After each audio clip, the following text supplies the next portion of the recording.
ele, para ser um santo, deve haver milagres reconhecidos pela igreja, Isso, não é? sim. Há alguns milagres de Santo Agostinho que são conhecidos? Então, é interessante isso. Santo Agostinho não é um santo muito milagreiro. Não, ele tá lá estudando ainda, não tá com tempo. É interessante isso. Por isso a gente até brinca, né? Eu sempre fui muito próximo de comunidades agostinianas, né? E os padres sempre diziam isso, né? Falavam, Vou pedir pra ele perto de não. longe, por exemplo, para Santo Antônio. Não tem uma coisa. No pé para Santo Agostinho, que a intercessão Não, vai ser mais e há um difícil. elemento aí interessante nesse caso, porque, é lógico, aí tem aquela história, né? No período dele, o processo também era um pouco diferente, né? Ou seja, conforme o tempo foi passando, é evidente que a igreja foi estabelecendo, né? Regras, etc., determinados cuidados. Então ele, no fundo, Agostinho sempre foi mais considerado, principalmente por causa da própria vida, né? Essa é a questão, ou seja, a mudança de vida mesmo, ou seja, o que Deus fez na vida dele.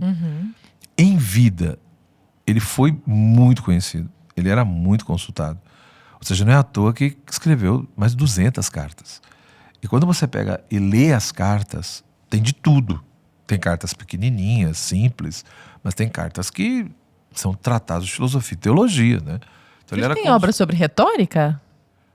Tem a doutrina cristã, né? A doutrina cristã é considerada como se fosse o primeiro manual de exegese bíblica, mas ao mesmo tempo tem lá toda uma parte que fala da oratória, né?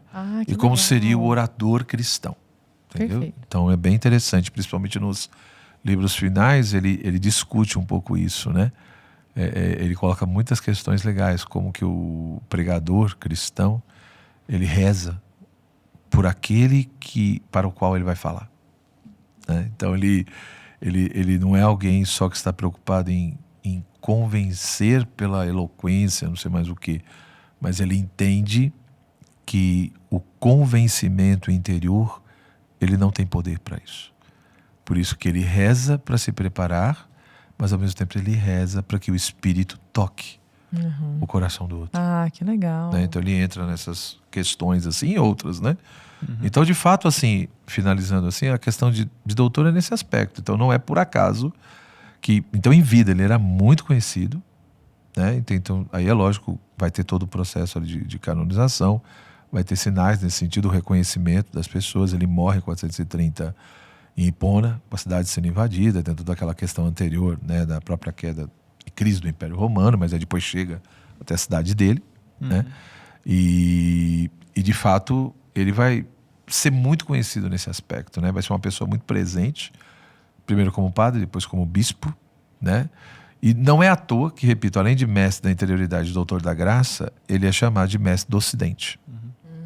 A influência dele na cultura ocidental, tanto no aspecto filosófico quanto teológico, né? Porque para ele fé e razão precisam caminhar juntas, né? Ou seja, então, como eu dizia, a fé vem e ilumina, eu pego dados, ou seja, a fé ela fornece a revelação, a Bíblia, né? Informações, critérios, axiomas, princípios, para que a minha razão aborde os problemas de maneira diferente.